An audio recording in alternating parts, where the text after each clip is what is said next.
आज राजेश खन्ना की 80th birth anniversary है और इस मौके पर हम आपको सुनाने जा रहे हैं राजेश खन्ना की ज़िंदगी से जुड़ी एक ऐसी कहानी जिसे सुनकर शायद आप यकीन न करें कि कभी अकेलेपन के कारण आत्महत्या करना चाहते थे राजेश खन्ना। और एक वक्त ये था कि कभी उनके चाहने वाली लड़कियों के इतने लेटर आते थे कि पढ़ने के लिए एक आदमी रखना पड़ा था। राजेश खन्ना को प्यार से काका के नाम से जाना जाता था। उनका स्टारडम इस कदर था कि बॉलीवुड में एक कहावत आम थी, ऊपर आका नीचे काका, यानी ऊपर भगवान है और नीचे दूसरा भगवान यानी राजेश खन्ना है, और यही दो लोग पावरफुल हैं। देवानंद के बाद राजेश खन्ना दूसरे फिल्मी सितारे थे जिनके लिए लड़कियों में बेहद दीवानगी थी। 1970s के दशक में इनके बंगले पर लड़कियों के इतने खत आया करते थे कि उन्हें पढ़ने के लिए अलग से एक आदमी रखना पड़ा। इनमें कई खत तो खून से लिखे होते थे। राजेश खन्ना अमृतसर में जन्मे थे और इनके माता पिता असल में वो नहीं थे जिन्होंने इन्हें जन्म दिया, बल्कि ये अपने ताऊ ताई के घर पर पले बढ़े थे। एक टैलेंट हंट में 10,000 लोगों को हराकर राजेश खन्ना कंपटीशन जीते और इसी के जरिए उन्हें 2 फिल्में मिलीं और यहीं से शुरू हुआ उनके स्टारडम का ऐसा सिलसिला जो आज तक कभी किसी दूसरे स्टार ने देखा नहीं। करीब 20 साल बॉलीवुड पर अकेले राजेश खन्ना ही छाए रहे। इनमें से 7 साल तो ऐसे थे कि उनकी कभी कोई फिल्म सिल्वर जुबली से कम हुई ही नहीं। अमिताभ बच्चन की एंग्री यंग मैन वाली इमेज की एंट्री के बाद उनका स्टारडम हिला और फिर वो दौर भी आया जब राजेश खन्ना हमेशा के लिए अकेले रह गए। जी हाँ, राजेश खन्ना का जो घर का नाम था वो जतिन खन्ना था। उनके पिता स्कूल टीचर थे। 1947 में जब देश का बंटवारा हुआ तो उस विभाजन में राजेश खन्ना के परिवार ने भारत को चुना। बचपन से ही राजेश खन्ना को काका के नाम से बुलाया जाता था। पंजाबी भाषा में काका का मतलब होता है छोटा बच्चा। 10 साल में ही राजेश खन्ना थिएटर से जुड़ गए थे। उन्हें बोंगो और तबला बजाने में खासी दिलचस्पी थी। स्कूल के दिनों में जितेंद्र उनके बहुत अच्छे दोस्त थे और एक्टिंग से भी उन्हें बहुत प्यार था। कॉलेज में भी वो थिएटर शोज और स्टेज शोज करते रहते। राजेश खन्ना ने अंधा युग नाम के एक नाटक में सैनिक का किरदार भी निभाया था, जिसे देखकर चीफ गेस्ट ने कहा था कि बेटा तुम्हें फिल्मों में काम करना चाहिए, लेकिन उनके पिता नहीं चाहते थे कि राजेश खन्ना फिल्मी दुनिया में कदम रखें। पिता के मना करने के बाद भी वो नहीं माने। सिनेमा के लिए उनका लगाव कम नहीं हुआ और ये बात उन्होंने अपने मामा को बताई, जिन्होंने फिल्मों के लिए उनका नाम बदलकर जतिन खन्ना से राजेश खन्ना रख दिया। राजेश खन्ना को स्पोर्ट्स कार्स का बहुत शौक था। वो ऑडिशन भी एमजी स्पोर्ट्स कार से देने जाया करते थे। उस समय ऐसी कारों का कलेक्शन फिल्मी सितारों के पास नहीं होता था। जब वो ऑडिशन देने जाते थे तो उनकी कार वहां पार्क होती थी जहां कई फिल्मी सितारे और डायरेक्टर प्रोड्यूसर्स की गाड़ियां खड़ी रहती थीं। कभी कभार जब राजेश खन्ना की मुलाकात किसी डायरेक्टर से होती तो वो कहते कि अगर आप जूनियर आर्टिस्ट का भी रोल मुझे देंगे तो उसे भी मैं पूरी शिद्दत से निभाऊंगा, लेकिन उन पर कोई ध्यान नहीं देता था। 1966 में राजेश खन्ना की पहली फिल्म आखिरी खत रिलीज हुई। इस फिल्म को 40th ऑस्कर्स के लिए best foreign language film category में एंट्री मिली थी, लेकिन यह फिल्म नॉमिनेशन राउंड से ही बाहर हो गई। हालांकि राजेश खन्ना की पहली फिल्म तो फ्लॉप रही। फिर 1967 में उनकी दूसरी फिल्म आई राज, जिसने बॉक्स ऑफिस पर काफ़ी अच्छी कमाई की। फिल्म का बजट 65 लाख था, जिसने इंडियन बॉक्स ऑफिस पर 1 करोड़ का कलेक्शन पूरा कर लिया। अब बात करते हैं उनकी पहली सुपरहिट फिल्म आराधना की, जिसके बाद वो सुपरस्टार बन गए। पहले इस फिल्म का नाम वंदना था। ठीक इसी कहानी पर एक और फिल्म लिखी गई थी जिसका टाइटल एक श्रीमान एक श्रीमती था। जब ये बात फिल्म आराधना के डायरेक्टर शक्ति सामंत को पता चली तो शुरुआत में तो उन्होंने मना कर दिया कि मैं इस फिल्म को नहीं बनाऊंगा, ये कहानी तो पहले से ही आउट हो चुकी है। लेकिन बाद में कहानी में कुछ बदलाव हुए और डबल रोल का कॉन्सेप्ट लाया गया और उसके बाद इस फिल्म को तैयार किया गया। फिल्म आराधना का गाना मेरे सपनों की रानी कब आएगी तू लोगों ने खूब पसंद किया, लेकिन शायद आपको पता ना हो कि इस गाने में राजेश खन्ना ने सड़कों पर शूटिंग की थी, वहीं शर्मिला टैगोर ने स्टूडियो में गाने के हिस्से को शूट किया था। दरअसल जब इस गाने को फिल्माया गया तो शर्मिला टैगोर किसी वजह से शूटिंग सेट पर नहीं पहुंच पाई थी और इसी वजह से राजेश खन्ना के हिस्से को सड़क पर शूट कर लिया गया और बाद में एक स्टूडियो में शर्मिला टैगोर का हिस्सा शूट किया गया और बाद में एडिट करके दर्शकों के सामने रखा गया।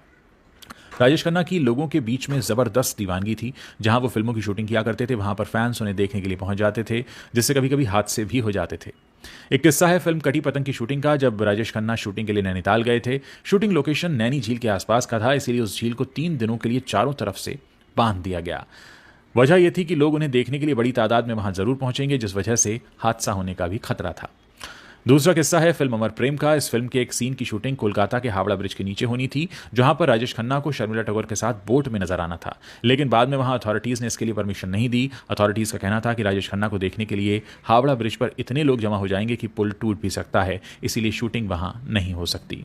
राजेश खन्ना के दोस्तों की लिस्ट में south Indian actor Kamal Haasan का नाम भी शामिल है। एक बार राजेश खन्ना के साथ कमल हासन एक अमेरिकन फिल्म देखने गए थे। वहां मौजूद लोगों को इस बात का बिल्कुल भी अंदाजा नहीं था कि वहां पर राजेश खन्ना भी हैं। सब कुछ ठीक था और फिल्म भी खत्म हो गई, लेकिन लेकिन राजेश खन्ना फिल्म खत्म होने के बाद उसके टाइटल एंड्स को देखने लगे। उधर कमल हासन को इस बात की चिंता सताने लगी कि अगर ये बात वहाँ मौजूद लोगों को पता चल गई कि थिएटर में राजेश खन्ना खुद बैठे हुए हैं तो हो सकता है वहाँ भगदड़ मच जाए। आखिरकार वही हुआ, लोगों ने राजेश खन्ना को पहचान लिया और उन्हें छूने के लिए वहाँ मौजूद लोगों में खींचातानी होने लगी। कमल हासन ने उस भीड़ से राजेश खन्ना को बचाकर निकाला, लेकिन लोगों की खींचातानी में राजेश खन्ना की शर्ट फट गई। हालांकि इसके बावजूद वो मुस्कुरा रहे थे। एक वक्त ऐसा भी था कि जब एक फैन को गिफ्ट में राजेश खन्ना ने दे दिया था फूड ट्रक और 500 बार खुद गए थे वहां खाने। जी हाँ, राजेश खन्ना के लिए फैंस की दीवानगी कभी खत्म नहीं हुई। एक बार उनसे एक फ़ैन की मुलाकात हुई जिसने उन्हें एक उनकी फ़ोटो का कलेक्शन दिखाया। उसे देखकर राजेश खन्ना हैरान रह गए, खुश भी हुए। फिर वो कलेक्शन उन्हें इतना पसंद आया कि उन्होंने उस फ़ैन को एक फूड ट्रक गिफ्ट में भिजवा दिया जो आज भी दिल्ली में चल रहा है। इस फूड ट्रक पर खुद राजेश खन्ना 500 बार आ चुके हैं और वहाँ खूब उन्होंने खाने का जायका भी लिया। राजेश खन्ना के पास अधिकतर लड़कियों के खत आते थे, उनमें से कुछ खत तो कहा जाता है कि खून से लिखे होते थे। एक किस्सा है फिल्म रोटी का। जब ये फिल्म रोटी 1974 में रिलीज़ हुई थी, जिसमें राजेश खन्ना के साथ मुमताज़ नजर आई थी। फिल्म का क्लाइमेक्स सीन था जिसमें राजेश खन्ना को मुमताज़ को अपने कंधों पर लेकर बर्फ से भरी वादियों में लेकर दौड़ते हुए आना था। इस सीन का परफेक्ट शॉट देने के लिए राजेश खन्ना ने 8 दिनों तक प्रैक्टिस की, जिसके बाद इस सीन को शूट किया गया। जब इस सीन की शूटिंग पूरी हो गई तो उनके बाएं कंधे पर लाल निशान बन गए थे, क्योंकि उस समय मुमताज़ का वजन थोड़ा ज़्यादा था। इस वजह से राजेश खन्ना का कंधा चोटिल हो गया था। ये वो किस्से हैं जो उनके साथ काम कर चुके लोग अब सुनाते हैं। राजेश खन्ना को हिल स्टेशन से भी बहुत प्यार था और यही वजह है कि कश्मीर को उनका दूसरा घर कहा जाता था। कहते हैं जब भी वो कोई फिल्म करते थे तो डायरेक्टर से ज़रूर कहते थे कि फिल्म का कोई एक गाना हिल स्टेशन में ज़रूर रखना, और यही वजह है कि उनकी ज़्यादातर फिल्मों में से कोई ना कोई एक गाना किसी हिल स्टेशन, और वो भी खासतौर से कश्मीर में ज़रूर फिल्माया जाता था। एक किस्सा ऐसा भी है कि अपने दोस्त किशोर कुमार के लिए राजेश खन्ना ने फिल्म से गाना हटाने का फैसला ले लिया था। जी हाँ, 1969 से 1972 ये वो दौर था जब राजेश खन्ना किसी भी फिल्म में नजर आते थे तो उनकी एक खास फरमाइश होती थी कि उनकी फिल्मों में गाने किशोर कुमार ही गाएं। यही वजह थी कि 1987 तक राजेश खन्ना के फिल्मों के गाने किशोर कुमार ने ही गाए। दोनों ने करीब 132 फिल्मों में एक साथ काम किया। फिल्म दुश्मन का एक गाना था, वादा तेरा वादा। जब इस गीत के लिए किशोर कुमार को चुना गया तो उन्होंने साफ मना कर दिया। उनका कहना था कि उनसे बेहतर इस गीत को रफ़ी साहब गा सकते हैं। जब ये बात राजेश खन्ना को पता चली तो उन्होंने किशोर कुमार से मुलाकात की। किशोर कुमार ने उन्हें बहुत समझाया, लेकिन वो नहीं माने और कहा कि अगर तुम ये गाना नहीं गाओगे तो इस गीत को मैं फिल्म से हटा दूंगा। राजेश खन्ना की इस जिद के आगे किशोर कुमार को झुकना पड़ा और आखिरकार उन्होंने इस गीत को गाया। अगर आप कभी इस गाने को सुने तो इस किस्से को ज़रूर याद कीजिएगा। राजेश खन्ना और डिंपल कपाड़िया के रिश्ते में शादी के 11 साल बाद ही दरार आनी शुरू हो गई थी। खबरें ये भी थी कि राजेश खन्ना नहीं चाहते थे कि डिंपल फिल्मों में काम करें। इसी वजह से दोनों में काफ़ी बहस होती थी। कुछ समय बाद दोनों अलग अलग रहने लगे, लेकिन तलाक कभी लिया नहीं। एक इंटरव्यू में खुद राजेश खन्ना ने बताया था कि डिंपल से अलग रहने के बाद उन्होंने 14 महीनों के लिए खुद के आसपास एक दीवार सी बना ली थी। लोगों पर उन्होंने विश्वास करना छोड़ दिया था, नई फिल्में साइन नहीं करते थे, उनका कॉन्फिडेंस कम हो गया था, वो लगातार फिक्र में डूबे रहते थे और आत्महत्या करने के बारे में भी सोचा करते थे। जब ऑन स्क्रीन उनकी मौत होती थी तो उनकी माँ बड़ी दुखी हो जाती थी। एक किस्सा यह है कि जब किसी फिल्म में उनकी मौत होती थी तो उनकी माँ बहुत दुखी होती थी। वो उनसे कहती कि उन डायरेक्टर्स के साथ काम मत करो जो तुम्हें फिल्मों में मार देते हैं।